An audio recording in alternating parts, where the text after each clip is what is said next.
Very good morning to you, sir. I guess it's good evening out there, so it's a pleasure to be with you all. We can get started whenever you're ready. So. I'll just give a brief introduction to the audience, sir, and then we can get started. Okay? Very good morning to you, sir, and a very good evening to one and all present here. Today, as part of the podium, we have in our midst an academician par excellence, an administrator who defines perfection, and a professor who has truly put Indian academicians on the global map. Ladies and gentlemen, it's indeed a great honor for me to introduce to you Dr. Sunil Kumar, Dean and George Pratt Schultz Professor of Operations Management, Booth School of Business, Chicago. Before we start the interaction, I would like to invite the Director of IIM Shillong, Professor K.R. Sen Gupta, to address the gathering on such a momentous evening for the Institute. Good evening and good morning. Can you hear me? Yes, indeed I can. Okay, Professor Kumar, good morning as well as good evening. So it's my pleasure to welcome you on behalf of IIM to this talk. As you're aware, our students have begun this program called the Podium, where we invite academicians and from the different corporate sectors to share their experiences with us. So we're extremely fortunate that you have spared your valuable time to be with the students. But I hope that this will be a new beginning, because we want to have continuous interaction with your school so that we can gain from each other's experience. So I will not take much of your time and stand between you and my students. So shall we ask him to start? Okay. Just for the benefit of the audience, Dr. Sunil Kumar has indeed been a great ambassador of India on foreign shores. Born in India, Dr. Kumar received a Master of Engineering degree in Computer Science and Automation from the Indian Institute of Science in Bangalore and a Bachelor of Engineering degree from Mangalore University in Surathkal. He earned a PhD in Electrical Engineering from the University of Illinois at Urbana-Champaign. Dr. Kumar joined the Chicago Booth faculty on January 1st, 2011, after spending 14 years on the faculty of the Stanford University Graduate School of Business, where he was the Fred F. Merrill Professor of Operations, Information and Technology. At Stanford, Dr. Kumar also served as Senior Associate Dean for Academic Affairs, overseeing the school's MBA program and leading faculty groups in marketing and organizational behavior. While at Stanford, Dr. Kumar was awarded the Fin Mechanica Faculty Scholarship, named as Penn's Faculty Scholar, and received multiple teaching commendations. He was also named Professor of the Year at the Indian School of Business, Hyderabad. His research mainly involves the study of systems affected by stochastic variability via mathematical models.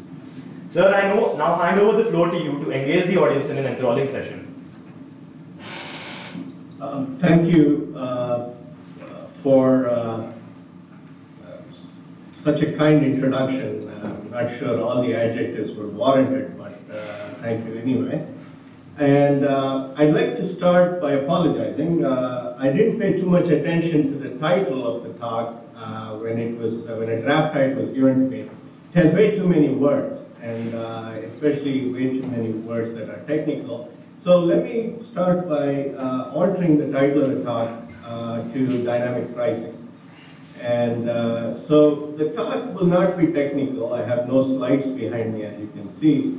And it's going to be relatively short, and the plan being that I can then take questions from you on topics not necessarily limited to what I'll carry out in the talk, but or discuss in the talk, but also other things that you might want to know that I may have something to say about.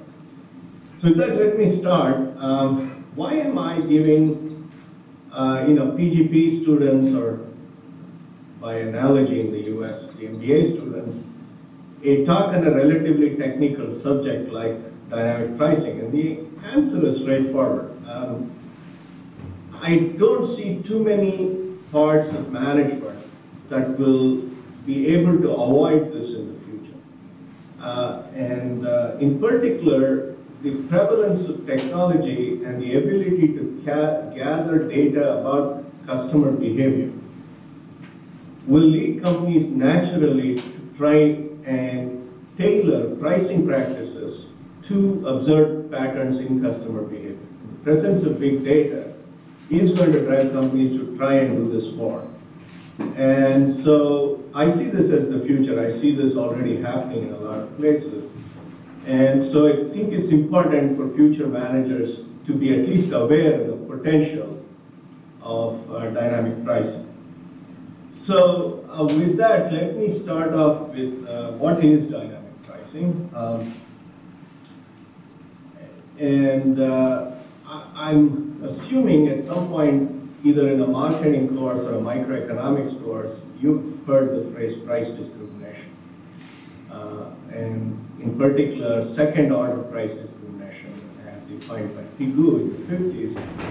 And essentially, what that says is if you have two types of customers, or many types of customers, who are capable or are willing, capable is a different matter, willing to pay different prices for a given good, then if you do charge these people different prices for the same good, then your price discrimination. And the classical example of price discrimination is what is called first-order price discrimination or first-degree price discrimination by Pigou, which is you essentially know every customer's, a monopolist knows every customer's willingness to pay. And so what ends up happening is that the monopolist simply charges each individual customer his or her willingness to pay, and therefore extracts as much surplus from this market as possible. And this is, of course, an extreme case because it's not a competitive market, and also the monopolist is omniscient. That is, he knows what the other side is doing. In reality, it's never that clear. You don't know the customer's willingness to pay, and you're in a competitive market. So you're competition as well, so you cannot arbitrarily do this. And so what people do is they try to bucket customers, and they try to bucket customers and try to price these buckets differently. And that's called second order or second degree price discrimination by Pigou. And there's lots of examples of this. A classic example, which is no longer true, is the pricing in the metro in Paris, which was that some compartments were priced higher than other compartments, even though, for all practical purposes, they were on the same train and were identical. And the whole argument was that the higher priced compartments would naturally draw fewer people, and therefore what you were trying to do was price discriminate between people who minded sitting in a congested compartment and those who did not. So if you did not mind, you went to the cheaper compartment, and if you minded, you went to the more expensive one. And that's how you would select. Paris does not use this anymore, and there are various reasons why you don't use it. Because one thing that you should know straight away is that price discrimination is not necessarily better for the consumer. It's not better for the consumer because the consumer may actually end up paying more. And in fact, consumer surplus will be reduced in price discrimination. But overall, if you look at society that includes both the producer and the consumer, then that could potentially be better. So that's basically where this method is used. Now, rather than talk in abstract sense, let me talk about one very specific application industry, which has been my focus, and that is airline ticket pricing. So I've been interested in airline ticket pricing. This has been my particular area of interest. And of course, we all know that airlines price this. We know that, for example, if you buy, it's not necessarily true of every airline, but if you look at the major airlines in the world, if you go up to the counter 5 minutes before a flight and ask for a ticket, the chances are it is going to be much, much more expensive than if you bought it 3 weeks earlier, right? So, and even though the seat in which you sit would basically be the same. Now, it's not technically true that the seats are the same or the tickets are the same because the there are different restrictions on those tickets. Some tickets can be refunded, others cannot, and so on. But I see these as minor distinctions. For all practical purposes, they are the same seat. And in the US, the price can vary something like 5 to 1. So two people can be sitting next to each other on a flight, and one could have paid $1,000 for that seat, and the other person $200 for that seat. And first of all, why can the airlines get away with it? And the argument is that for business travelers, travelers who are forced to buy tickets at the very last minute, the willingness to pay is much higher. And so consequently, you can charge them more than, say, tourists or leisure travelers who will plan in advance and are more price conscious. So this gives a very interesting example or application in which we can study various aspects of dynamic pricing. Now, where does the dynamic come in? What's dynamics got to do with it? Well, what dynamics got to do with it is simple. It's the price changes with time. So basically, the way in which you discriminate among different populations is you charge different prices at different times before the departure of the flight. And so that's the reason why it's called dynamic pricing. So I hope I've given you a reasonable explanation of what dynamic pricing is in the context of airline pricing. Before I go any further, I'd like to, I know that the microphone's off on your side, but I'd like to ask you if there are any clarifying questions at this point before I go into some more detail about how airlines actually price and what can people who are not interested in working in airlines learn from the airline's long-standing practice, almost now 30-year-old practice of dynamic pricing. Any questions? Okay, so with that, let me go on to how do airlines dynamically price. First of all, airlines compete. It's an extremely competitive market.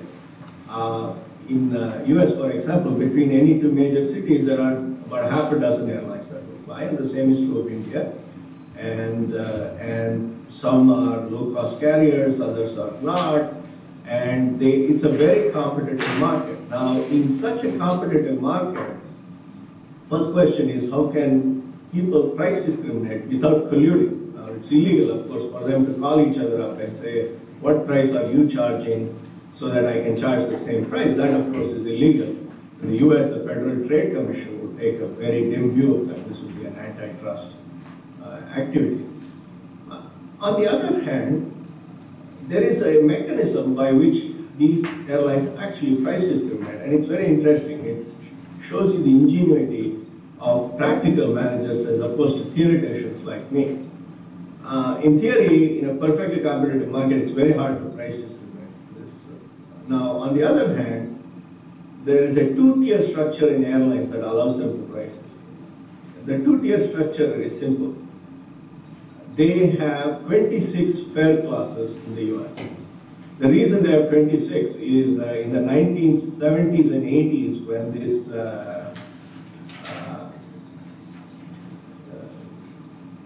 schemes were first developed, mostly by American Airlines. They were the leaders of this. They used COBOL code to program their software, and they left one character space for deciding what fare class it would be. And so consequently, you can only use 26 letters of the alphabet, and consequently, there are 26 fare classes. Now, some fare classes are distinctly different from other fare classes. For example, a C-class fare, which is or a J-class fare, which is either first or a business class fare, is genuinely different from a Y or Z-class fare, which is an economy class fare. The seat is different, the service is different, etc. But the difference between a Y and Z-class fare in the US. The Y-class fare is the highest priced economy fare, and Z-class is the lowest priced, typically lowest priced economy fare. Is very minor. It's usually got something to do with cancellation policies, etc. And sometimes a Saturday night stay. But for the most part, they're perfect substitutes. You may have bought a Z-class ticket, you'll be sitting right next to somebody who's got a Y-class ticket, and the fare difference can be $5. So, first they distinguish fare classes. Second, they post prices for the fare classes. Now, the way you post prices is that others can see what it is. That is, everybody knows what every other airline's price is for a given fare class. So, and therefore, if you recall from your microeconomics class, Bertrand equilibrium being one of the things you may have learned, what happens is that the prices will equal. So mostly a J-class fare on one airline is about the same as a J-class fare on any other airline. Or a Y-class fare on one airline would be very close, if not equal, to the Y-class fare on any other airline. These are almost going to be equal. So then the question comes, how can one airline outperform another airline on price? And it turns out the way it can outperform another airline is by deciding which of these fare classes to offer at any given time. So what they do is, even though they have posted 26 fares, they will offer only one or two in each. In either economy, they'll offer maybe one, maybe two fare classes at any given time. So what they're going to do is, if they feel it's close enough to the departure of the flight, or it's in a part of the time before the flight takes off, then they would, for example, only open up higher fare classes. Right? They will only open up the Y class and they won't open the Z at all. They won't give any seats to Z. And so by doing that, and what classes are open and closed at any time is internal to an airline. So that's the private information. So consequently, it is not possible for another airline very easily to figure out what's actually the exact fare being charged at a given time. Because it depends on which fare classes are available for offer in that airline. And that this availability, which fare class is open, changes over time. So that's how the internal managers exercise their discretion in how to get the pricing. So that's the first step. So that's how the airlines price. So in fact, next time you buy an airline ticket, you should look at what the fare class is on it. If you bought a ticket in the US, it would say Y or Z or N or something like that. And that tells you whether you bought it a low fare or a high fare. If you go and Google fare classes, you get the list of all the fares in the US. Now, there are two interesting things in airlines that are not necessarily true of all pricing scenarios. One is, of course, there's a very stringent supply constraint. You can more or less sell only as many tickets as there are seats on a plane. Now, that sounds kind of obvious. It's not entirely true. In fact, it's not uncommon to overbook a flight. So it's not uncommon to sell more seats than you have seats on the plane, more tickets than you have seats on a plane, if you expect that there's some likelihood that some of these people won't come. Right? And many business class travelers, for example, will buy tickets on multiple airlines if they have to make a crucial meeting. And depending on which time they get free, they will pick one of those tickets and cancel the other two. And so consequently, they will get, if you take that into account, then what you want to do is basically sell more tickets than you have seats on the plane. But still, there is a supply constraint. So that's the first one. The second one is very, very hard. And that is the crucial reason why guys like me earn a living trying to study this problem. If each flight was independent and took off at the same time, then the problem is trivial. You can essentially solve something called a dynamic program and get the answer to the prices. In fact, if you believe my story that higher price class customers only come after the lower price customers, then the problem reduces to something that's been studied in inventory theory for a long time called the news vendor problem, which you may have studied in your operations or the news point problem. And the news vendor problem basically says, you must sell as many tickets for the lower class fare, which is coming first, as to ensure that there is a given likelihood that the higher class fare will sell out the whole plane, right? So this is the newswise solution, the so-called critical path solution that you might have seen. And so what basically is happening here is that in that case it's very easy. You want to limit the number of people in the lower class that you sell the ticket to, and as soon as you hit that limit, you stop and you say, now I'm going to sell higher class seats. This is called a booking limit solution. And so if the flights were all independent, a booking limit solution works. The problem is the flights are not independent. In fact, Shillong may be a classic example of where flight is not independent. I suspect it's quite hard to get directly to Shillong from almost anywhere in the world. Calcutta probably being an exception. And so if I were to plan to come to Shillong, then I would probably have to fly Chicago to Frankfurt, Frankfurt to Calcutta, and then Calcutta to Shillong. Now on the Calcutta-Shillong flight, I'm a relatively low-paying customer. And let's, for the sake of argument, say that all of these are somehow run by Air India, right? Let's just, for sake of argument, say there's one airline that has all of these three flights in its stable. Then, for Air India, as a customer from Calcutta to Shillong, on the one hand, I may be thought of as being not that valuable. But on the other hand, I'm very valuable because I'm also paying for a ticket from Chicago to Calcutta, which is a very expensive. Let's say it's $1,500. And so even though it may be only about $50 or $100 to fly from Calcutta to Shillong, I may have spent $1,500. And if they don't give me a seat on the Calcutta-Shillong flight, then I may choose not to use the Chicago-Calcutta leg on Air India. I may say, let me fly instead on United to Delhi, and then take a flight from Delhi to Shillong. So even though, if you do the Shillong-Calcutta flight as an independent flight, irrespective of the rest of the network, then you can end up hurting other more expensive flights because people connect.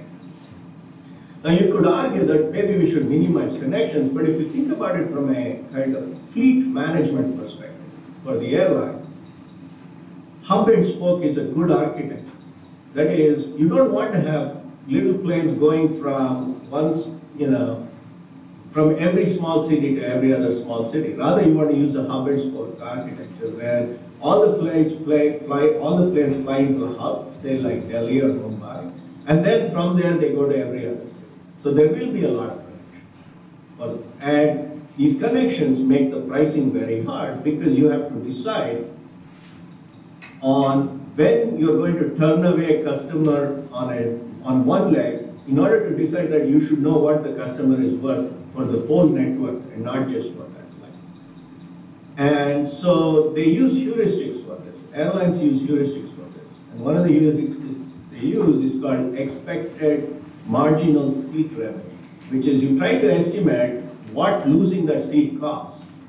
And it's the fair in terms of who else you could have gotten. So for example, if you sold the ticket to a customer who's just flying from Calcutta to Shillong, you have to ask yourself, what did I lose? And what you lost was also, from small likelihood, the potential to accommodate a customer from Chicago to Shillong.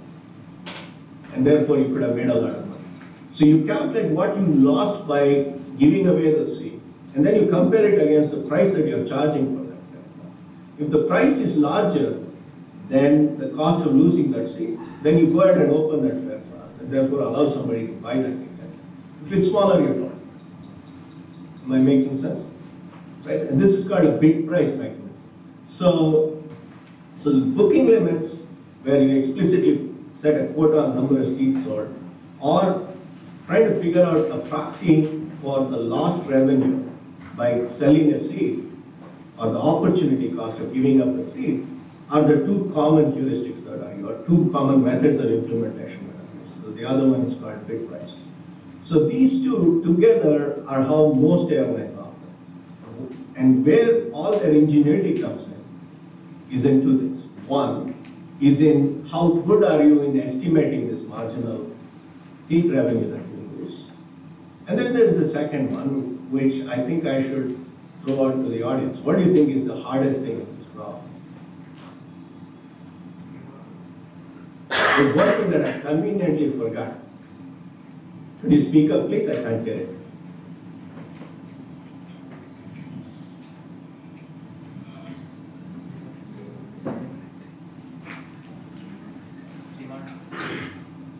Exactly. It's very, very hard to estimate demand, especially you have to estimate demand over time. It's not enough to estimate what is the total number of seats that will be sold on a plane. At any given time, where you're making the decision as to which fare class to open or not, you have to estimate what will be the demand that will remain, that is remaining between that time and the time the flight takes off, right? And moreover, by fare class, that is, you need to know how many high-paying customers will you get and how many low-paying customers will you get going from here on out. And so that's the other way in which airlines are very good. The way they can show their ingenuity is by building algorithms that can figure out, that can build good demand estimates. I'll give you an example of all the kind of small things that can matter. In US, college football is a big deal. I don't know if you are familiar with this. This is American rules football played by colleges. And Notre Dame is one of the famous college football teams. Notre Dame is a Catholic school in Indiana. And Notre Dame, being in Indiana, doesn't play too many games locally. In fact, about 8 games a year. It travels all over the US to play other teams. It will go to Stanford or it will go to Illinois or Michigan to play.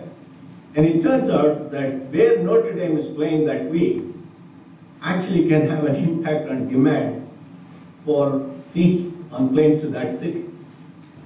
And so a good airline builds in mechanisms to estimate tons of data on the basis of which there will be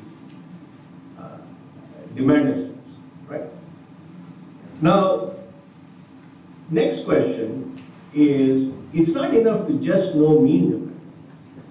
The average demand is useful, but it's not enough. In fact, in order to apply the Newswender model, so those of you who have seen the Newswender model in class, could you tell me what else you need? You need something else in addition to the mean demand. Standard deviation. Right, you need some variance information. Like you need a standard deviation, right? Because you also need to know how accurate you think that estimate is of the mean demand.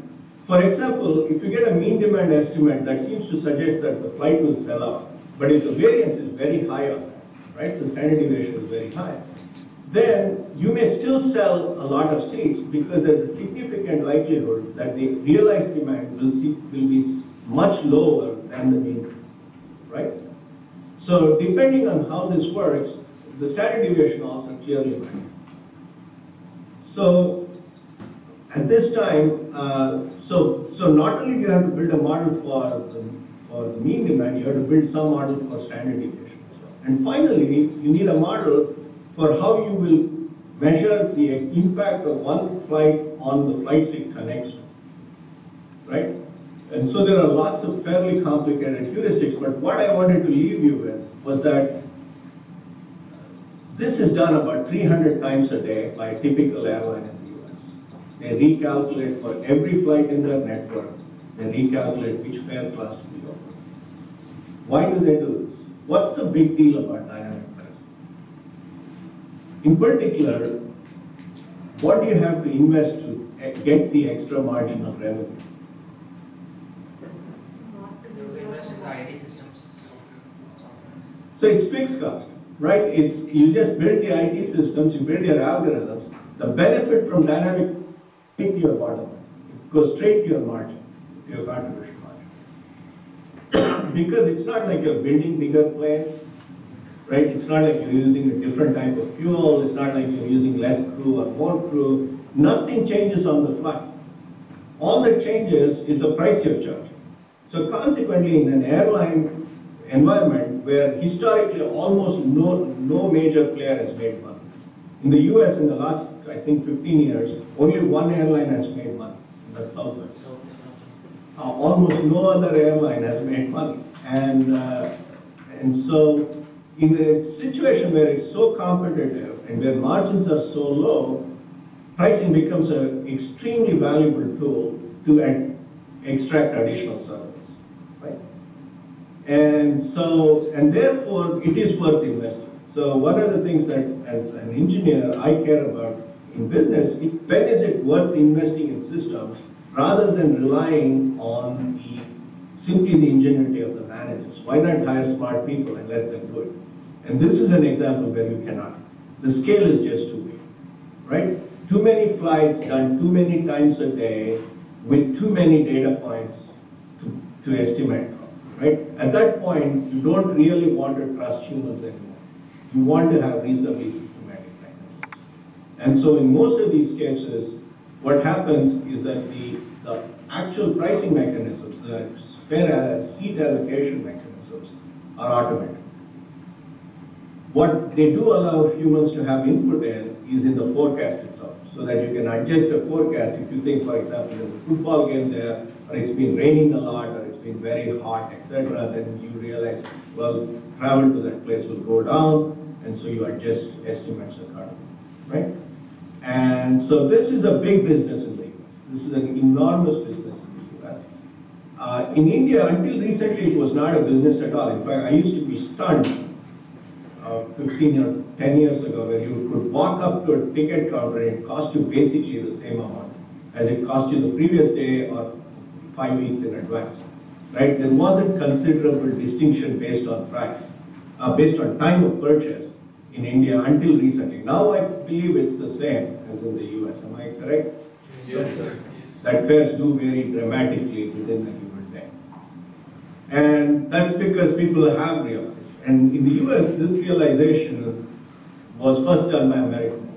So Americans figured this out in the late 70s and for a while killed everybody else. Because once you figure it out, you're of course making way more money than everybody else. And the way you plow it back, so the way society benefits, is you plow it back by actually lowering your prices. The posted prices can go down because you're better at making sure that the right prices, tickets are being sold to the right customers, so you can reduce the posted prices and thereby drive your competition out of business because they don't have the ability to lower their prices as well, and the consumer benefits because the prices go down in some sense, right? And so it worked for a while, and now of course everybody's figured it out. In fact, what's amusing is that about half the airlines use the same IT provider. So the software is provided by the same people, a company called Pros, which came out of Dallas, where American used to be based. And so the market has had all the standard dynamics of a mature market, the pricing and stuff. So I was planning to spend about 10 minutes describing my own particular angle on this. And then kind of open it up to Q&A session, as well as talk about other applications of dynamic pricing beyond just airlines, because airlines is a specialized application. So airlines is specialized because the good is not inventory. You can't put it and store it for a day. The 10 a.m. flight takes off at 10 a.m. It's over at that point. Same is true of a lot of things. So the ideas that apply for airlines apply with some variation to hotel room booking. The variation is the network structure is different. There is a network in hotel rooms. It's not as if people buying a hotel room in one city affect sales of hotel rooms in another city. That's not true. Rather, the network connection is between sequential days. You can't do each day independently in booking hotel rooms because there are people who want multiple day bookings. And so if you turn away somebody for one day, you have to keep track of whether or not that person you're turning away has booked for one other day or 7 other days. Because if you don't give them the 8th day, that person may not take your hotel for the full 8 days, which is very similar to my Calcutta Shillong analogy, right? It's basically the same story. And so what you have to do is in the hotels as well, you have to keep track of this. Cruise ships are another example which dynamically price. And even, so finally the big one now, where dynamic pricing is starting to kick in, are rock concerts, Broadway events, etc., are all places where you have dynamic pricing in the US. In fact, Broadway is very recent that Broadway tickets now are being dynamically priced. So the application area is quite broad. Let me tell you a little bit about my special interest. My interest is based on a certain philosophical difference with the airlines. Now, it's not clear that I'm right. We don't have practical evidence yet that my theory is holding. Theoretically, it's better than what the airlines are doing. But sometimes you have to show what works in theory works in practice. you probably know. And so our model is the following. What airlines do is that they kind of fudge the network structure. They fudge how the connections work and worry more about the second moment standard deviation information so that they reduce it to something like a news model. So they try and get it to something like a news model. So that works on for a variety of reasons, but it does not, in my opinion, it's worrying too much about something which I think is unimportant, which is the second moment. And is worrying too little about the structure of the network and therefore the connection between the flight and what a typical ticket looks like rather than what a typical seat looks like. Typical ticket can have seats on many flights. And so our approach has been to worry more about the network and less about the standard deviation. In fact, in our model, standard deviation is completely ignored. Now you should be thinking this guy is nuts because the news pattern model. If you ignore standard deviation, there's no solution. It's trivial. You sell out the mean and then you're done, right? So there's nothing to do. The answer is, remember, the news pattern model is static, where the optimization is done once. In these airline models, the optimization is done several hundred times a day. So it's going on over and over again. And so in our theory has been, at every point in time, when you're about to optimize, imagine that the world from here to the taking off of the flight is purely deterministic. There's no random variation at all. That people will come in like clock between now and they will exactly line up with your estimated demand. So it's as if you are able to schedule appointments to when they will come in like this. Let's assume that's the word. If that's the word, it's fairly easy to figure out what the optimal allocation is, right? It's a standard linear program. I assume you studied linear programming to some extent. So it will be a standard linear program. So it's very easy if you assume that the word is purely deterministic. Now that's wrong. Now what you do, you implement the linear programming solution. Until the next time you optimize, you recompute the solution and you implement that until the next time. So what you're doing is, you're constantly making a mistake, but you're correcting it one step later. Right? You do something wrong, you correct it to some extent the next step, but you'll make some other mistake going forward, and you keep correcting those mistakes. And what we are able to show in theory is that that will outperform what the airlines are currently trying to do. This is actually as good as it's going to get, in some sense. It's as good as being able to completely solve this very complex dynamic problem with foresight. That is, it's almost as good as if you knew everything that would happen in the future, somebody told you everything would happen in the future, and then you were able to optimize after the fact. Which is, of course, you're going to get more money than under any other scheme in that setting. What our scheme does is it can get to within a constant of time. Right? So it's as good as you can get in some sense. And so that's been my particular approach. And this is a theme in my research where, as you probably have figured out by now, trying to mathematically optimize is a trap that only smart people fall into. Right? The average person on the street is not trying to optimize anything. As soon as they get a reasonable solution, they're moving on. Right? Only smart people fall into this trap of saying, I can do better. And there's a famous line by Voltaire, his book Candide, where he says the best is the enemy of the good, right? And that's basically the problem. So my approach to OR in general and these class of problems in particular is to find something that's good, you know it's not best, and then find a way for it to correct it, so that you repeatedly adjust the heuristic and try to get as close as you can to the best without sacrificing the good. The good here is it's easy to compute. It has lower demands in terms of not needing to know variance. And it's easy to compute because it's a linear program. As you probably know, today linear programs you can solve at scale that's even bigger than the average. So it's actually doable. Now there is a downside to our model, which is it requires you to estimate demand of each type of ticket rather than on each flight. Now that's a less robust estimation because there can be people who have very weird tickets and you won't pick those up, but that's fine. There'll be fewer, right? So that's been my particular approach. And I see this as being particularly hot field going forward because the data is becoming available. There's now point of sale data. For example, at Chicago booth, we have something called the Kids Center for Marketing. At the Kids Center for Marketing, we have basically all the point of sale data. So data of who bought what from which cash register that Nielsen, the marketing data firm, Nielsen, has ever collected. So we have all of it. So we basically, to some estimation, know every point of sale in the US. Now the data is so big that we are still trying to figure out how to store it, first of all, and secondly, how to clean it up and use it. But those kinds of databases will only proliferate.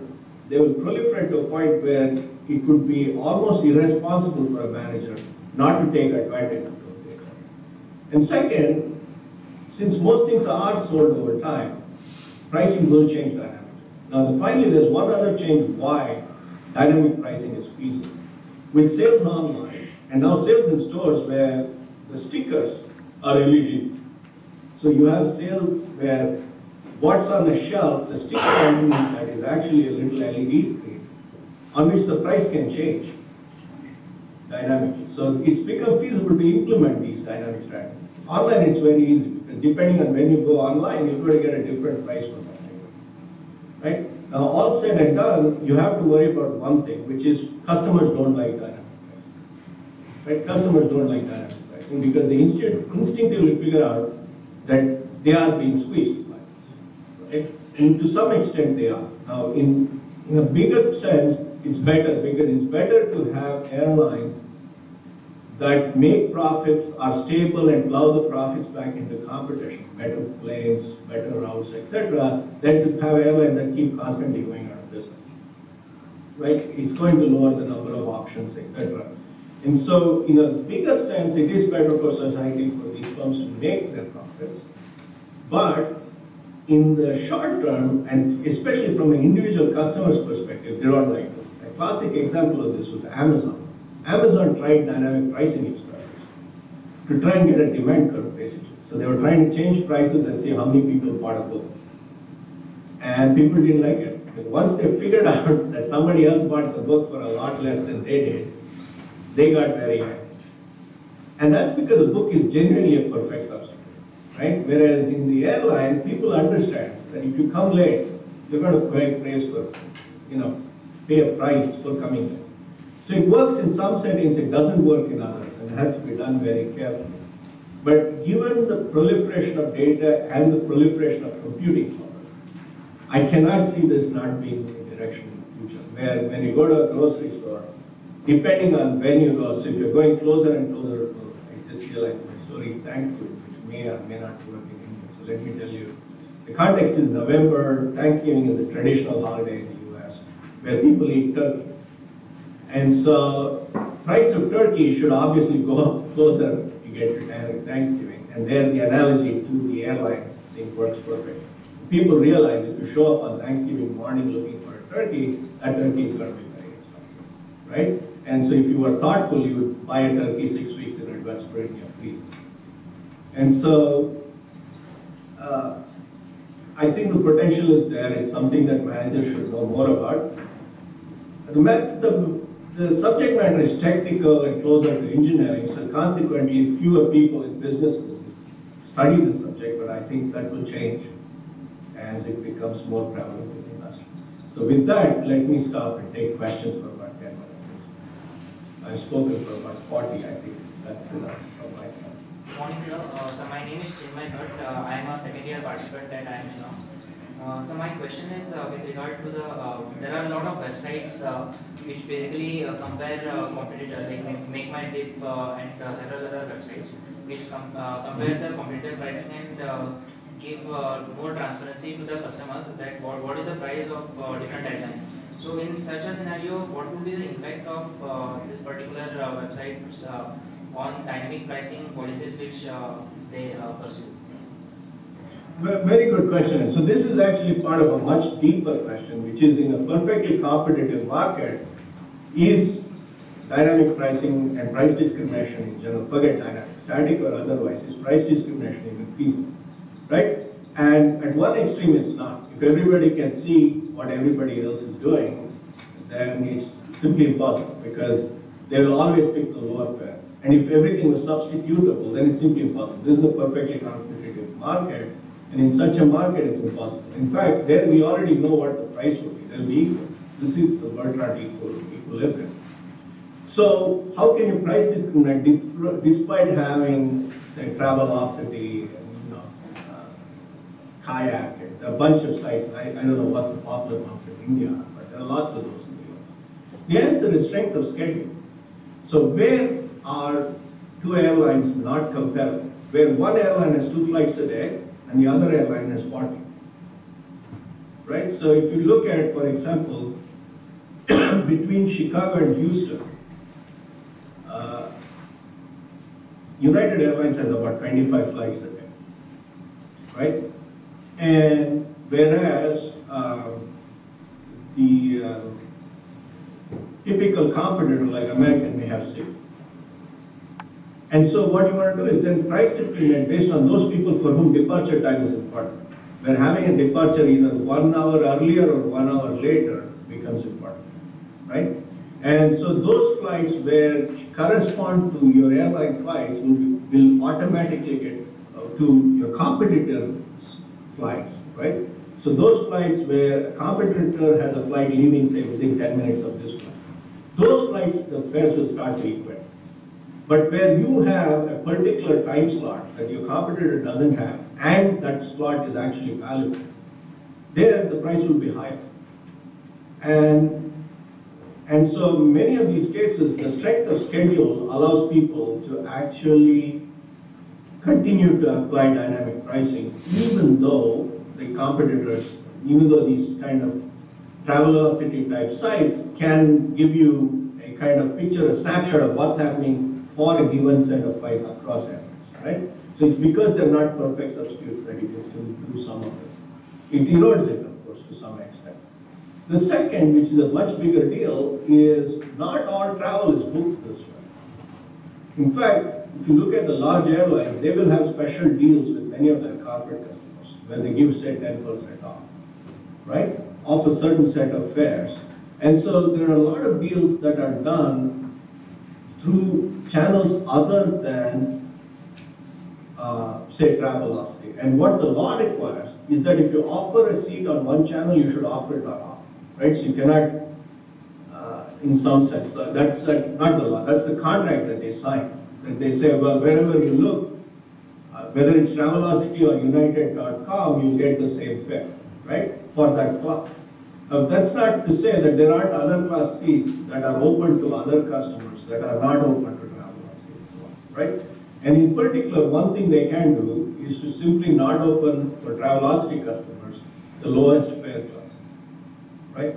And they open it only for their corporate customers, etc. Remember, price discrimination doesn't mean only setting fares higher. It could also be that for some customers you want to set fares lower, right? And that's also part of the dynamic pricing. So it is possible to do, but your question is well taken. It erodes the effect to some extent, right? And as these sites become increasingly common, then it's only the strength of schedule, and therefore the ability to pick a flight closer to when you want to leave and land that will discriminate price. Now, for you, it must be unthinkable that somebody would pay $200 more for a flight that takes off 2 hours later, right? For me, it's not. For me, the 2 hours is worth quite a bit, right? In terms of I get to do one more meeting before I leave or something like that. And so, so you do get that natural separation. Hello, sir. My name is Rahul. Sir, my question is, what I understood, the very important point in dynamic pricing is definitely the algorithm. So competitors can come up with better algorithms over time. So how difficult it is to change algorithms to suit the current situations, especially looking into the IT systems which we have built already. How difficult it is to change the algorithm and your complete system and get in the new algorithms in dynamic pricing. And have so there are two things, right? So the answer is it's not that difficult. I mean, you can change your algorithm quite easily. What's much harder is to figure out what's the impact of that change, right? That's much harder. In particular, you have to do price experiments. And price experiments are dangerous because your customer starts to understand that if he waits for a particular time or does it in certain ways, they would get better price. So the hard part with changing an algorithm is estimating its impact, including on its competitors. So on the one hand, you can say that, well, my algorithm is better than somebody else's. But your competitor is watching how your prices are changing. They don't know it, they don't know your algorithm. And they will react in some way, they will react. And so this edge will naturally start to diminish. By the way, if you remember, all of this is good for society. Because that's what competition is supposed to do. It's supposed to force people to improve their algorithms, both airlines, price better and lower, consequently make everybody better off, right?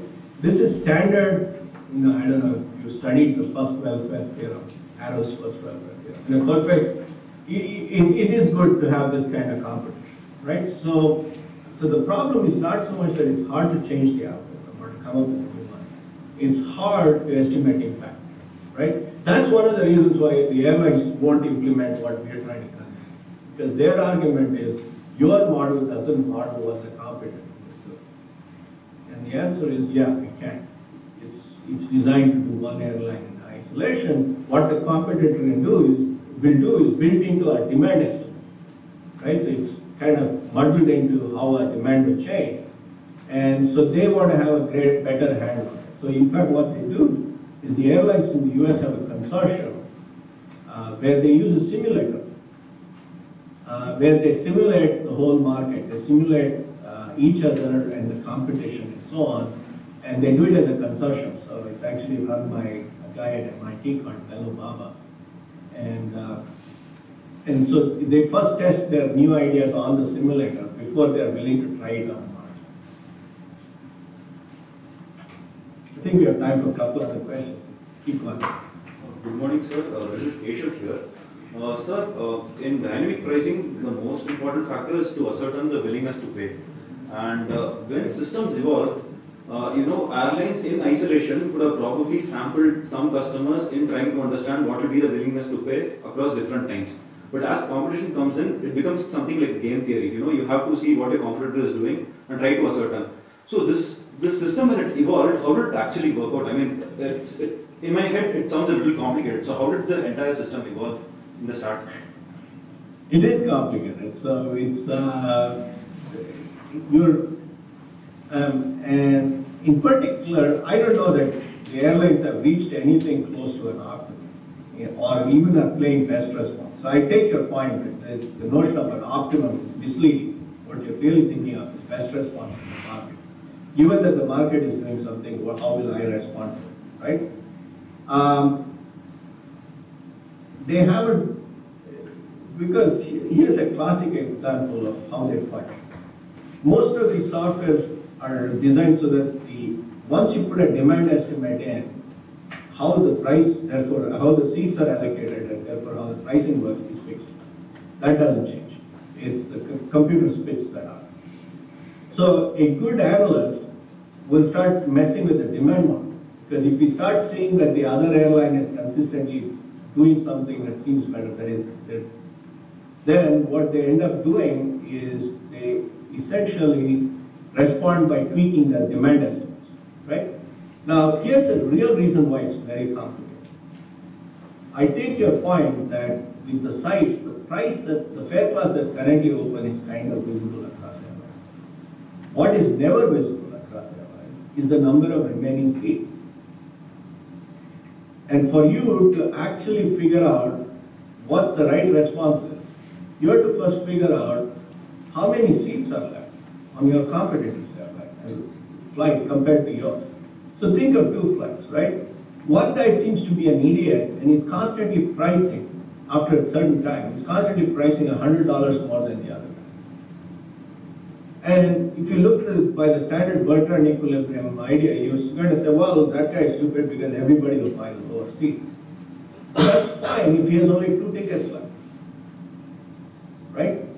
There is no point for him in selling it at any price other than what he's posted. He says, it doesn't matter if they're all going to my competitor, I'm not going to sell below this price because I'm holding out for the 2 guys who will come just before the flight, right? So the part that's truly private in this setting is the remaining capacity. And of course, price depends on the day. So the fact that there's a supply constraint completely changes the classic microeconomic model, right? You are deciding basically based not just on what your competitor is doing, but also on how many seats you have left before the flight takes off. And so that introduces an additional dynamic, which makes it very hard to figure out what the competitor is. So as far as I can tell, if you go and look at the website, you do get some bizarre behavior, and which people, for example, there are documented examples where the shortest flight from New York to London may be through Helsinki in terms of dollars. If you measure distance in dollars, the cheapest flight to actually fly to Helsinki and then fly back to London on some days. And that sounds absurd because you've gone past London to go to Helsinki and then you come back. And I've actually done that one. I flew Frankfurt, Bombay through Singapore. So the flight actually flies over Bombay as it goes from Frankfurt to Singapore and then fly back. And so the question is, why is it cheaper to do that when a competitor is offering a direct flight which is much cheaper than your direct flight? And the answer is, you've sold out almost every seat on your direct flight, and you haven't sold out enough seats on your Singapore-Mumbai flight. So you're willing to give a deep discount on somebody to fly all the way to Singapore and then fly back. And thereby cannibalizing your own flight, which is a direct flight from Frankfurt to Mumbai. And so it is very complicated. It continues to be very wonderful. And like I said, I think the airline settled for good rather than getting the trap of trying to find the best. Right? So.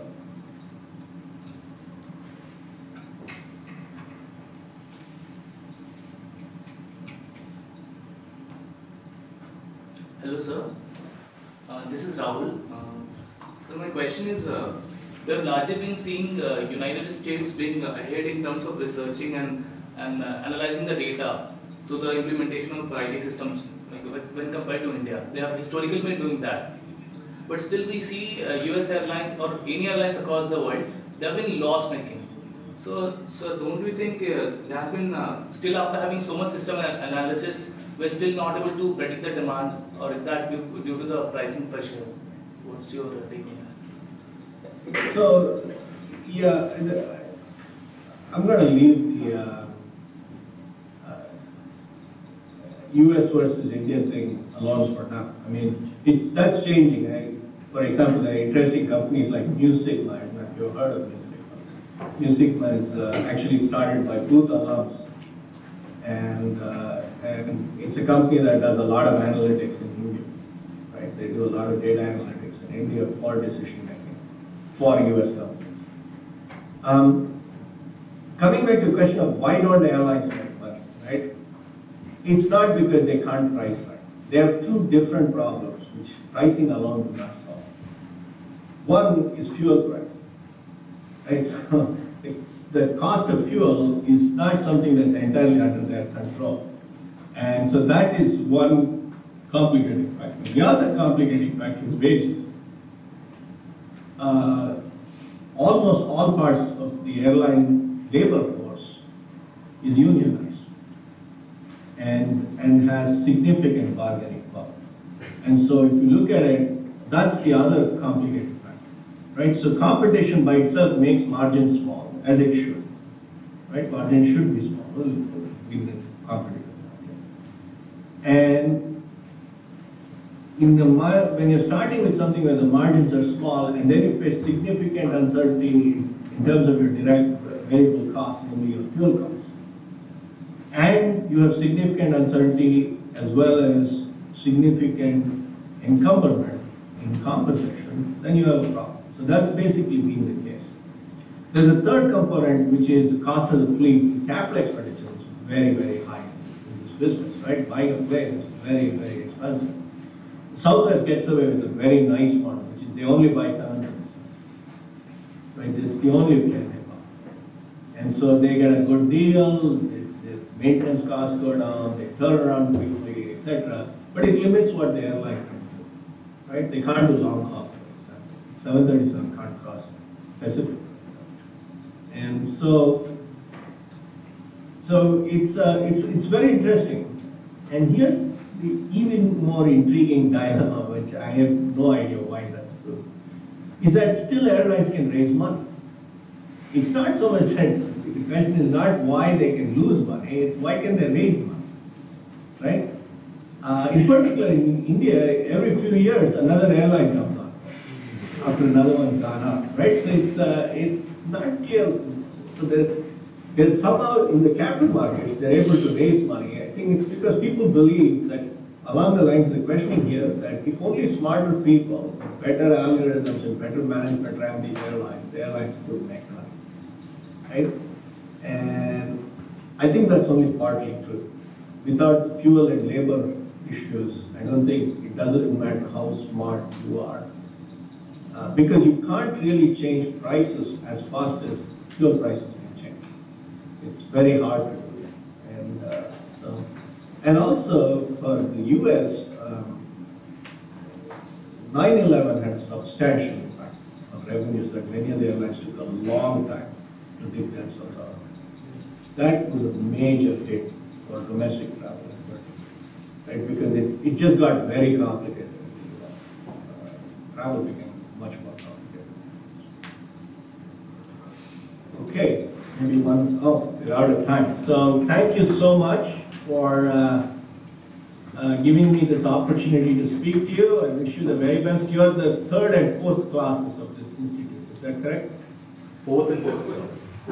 Fourth and fifth. Okay, so I wish you the very best. You should remember, well after you've graduated, that you should help strengthen this institute. Alumni are a very important aspect of any institute, and you should be. Early classes have a much, much greater responsibility than for Chicago we are, I think, classes 81 and 82. So at that time, they have a responsibility too, but it's less than if the classes 4 and 5. So with that, thank you for giving me this opportunity, and best of luck to all. Definitely, sir. Thank you I thank you so much for taking time off your busy schedule to interact with us. We look forward to many more such interactions with you in the near future. So, thank you so much. Have a good day. Thank you. Bye.